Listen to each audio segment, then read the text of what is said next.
જય હિન્દ મિત્રો, જોઈએ આજના વિડીયોમાં આજનું કરંટ અફેર્સ એટલે કે તારીખ 6 જાન્યુઆરી 2024 કરંટ અફેર્સ ઇન ગુજરાતી એટલે કે તારીખ 6 જાન્યુઆરી 2024નું ગુજરાતીની અંદર કરંટ અફેર્સ. તો વિડીયો પૂરેપૂરો જોજો. શરૂઆત કરીએ આપણે વિડીયોની. જોઈએ પ્રશ્ન એક તમારી સમક્ષ જો શું છે પ્રશ્ન એક છે કે તાજેતરમાં કયો પ્રશ્ન છે કે તાજેતરમાં કોણે હાઇડ્રોજન અને ઓક્સિજન ગેસની મદદથી હાઇડ્રોજન અને ઓક્સિજન ગેસની મદદથી અંતરિક્ષમાં વીજળી ઉત્પન્ન કરી છે? તો મિત્રો કોને કરી છે? જવાબ આવશે ઓપ્શન બી, ઈસરોએ. કોને કરી છે? ઓપ્શન બી જવાબ ઈસરોએ કરી છે. પ્રશ્ન બીજો, તાજેતરમાં કયા રાજ્યની સરકારે હટ્ટી સમુદાયને એસટી કેટેગરીનો દરજ્જો આપ્યો છે? તો જવાબ શું આવશે? ઓપ્શન એ જવાબ હિમાચલ પ્રદેશ. કઈ આવશે? ઓપ્શન એ જવાબ હિમાચલ પ્રદેશ. જોઈએ પ્રશ્ન આગળ કે એડિડાસ કંપની ભારતના કયા રાજ્યમાં તેનું ગ્લોબલ કમ્પ્લેટન્સ સેન્ટર સ્થાપશે? તો મિત્રો કઈ જવાબ આવશે?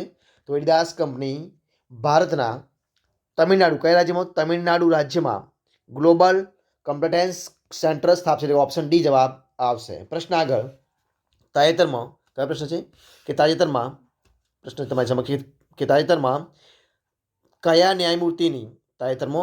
કયા ન્યાયમૂર્તિની નાલસા એટલે કે NALS એટલે કે નાલસા એટલે કે નેશનલ લીગલ સર્વિસ ઓથોરિટીના કાર્યકારી અધ્યક્ષ તરીકે નિમણૂક કરવામાં આવી છે? તો જવાબ શું આવશે? ઓપ્શન એ જવાબ સંજીવ ખન્ના. ઓપ્શન એ જવાબ આવશે. શું જવાબ આવશે? Option A Sanjeev Khanna. Option A જવાબ.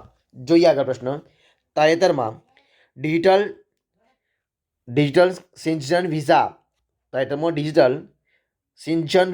સિટીઝન વિઝા ચાલુ કરનાર પ્રથમ યુરોપિયન દેશ કયો બન્યો છે? મિત્રો એ દેશ ઓપ્શન બી જવાબ આવશે ફ્રાન્સ બન્યો છે. કયો બન્યો છે? ઓપ્શન બી જવાબ ફ્રાન્સ બન્યો છે. સિટીઝન્સ વિઝા ચાલુ કરનાર દેશ ફ્રાન્સ બન્યો. જવાબ આગળ પ્રશ્ન કે તાજેતરમાં કયા રાજ્યમાં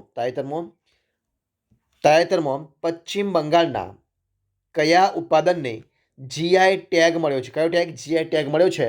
તો મિત્રો એ મળ્યો છે ઓપ્શન ડી જવાબ આપેલ તમામ રાજ્યને. મતલબ કે કાળા નુનિયા ચોખાને જે પશ્ચિમ બંગાળ છે એની અંદર આપણે જે ઉત્પાદન છે એનું કહ્યું હતું. જવાબ આવશે ઓપ્શન એ કાળા નુનિયા ચોખા. બી સુંદરવન મધ માટે અને કાદિયાલ સાડી માટે. આ ત્રણ જે ઉત્પાદન છે એમને જે આ ટેગ મળ્યું છે. તો રાજ્ય કયું છે? રાજ્ય છે પશ્ચિમ બંગાળની અંદર. કયા? તો કાળા નુનિયા ચોખાને, સુંદરવન મધને અને કાદિયાલ સાડીને. ત્રણની ટેગ એટલે જવાબ આવશે ઓપ્શન ડી આપેલ તમામને. ઓપ્શન ડી જવાબ. આગળ પ્રશ્ન કે તાજેતરમાં કયા રાજ્યની સરકારે રાણી દુર્ગાવતી અન્ન પ્રોત્સાહન યોજના શરૂ કરી છે? મિત્રો કઈ જવાબ આવશે? જવાબ આવશે ઓપ્શન સી મધ્યપ્રદેશ રાજ્ય. કયું આવશે? મધ્યપ્રદેશ રાજ્યની સરકારે.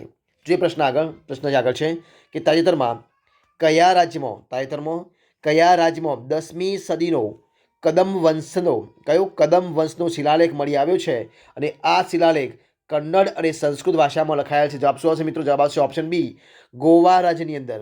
કયા રાજ્યની અંદર? ગોવા રાજ્યમાં મળી આવ્યો છે 10મી સદીનો. કયો મિત્રો? તો કદમ વંશના શિલાલેખ મળી આવ્યો છે, જે શિલાલેખ કન્નડ અને સંસ્કૃત ભાષામાં લખાયેલો છે.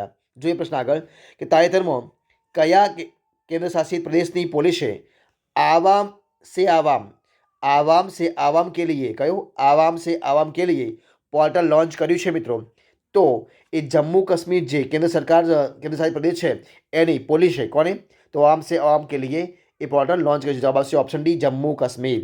જોઈએ પ્રશ્ન આગળ 10મા નંબરનો તો કે તાજેતરમાં એસીબીઆઈના કાર્યકારી નિદેશક તરીકે કોની નિમણૂક કરવામાં આવી છે? તો મિત્રો એ કરવામાં આવી છે ઓપ્શન ડી જવાબ રામ મોહન રાવની. રામ મોહન રાવની નિમણૂક કરવામાં આવી છે. તો મિત્રો આ હતું આજનું કરંટ અફેર્સ. નેક્સ્ટ વિડીયો મળીશું. ત્યાંથી બની રહો. જય હિન્દ, જય ભારત.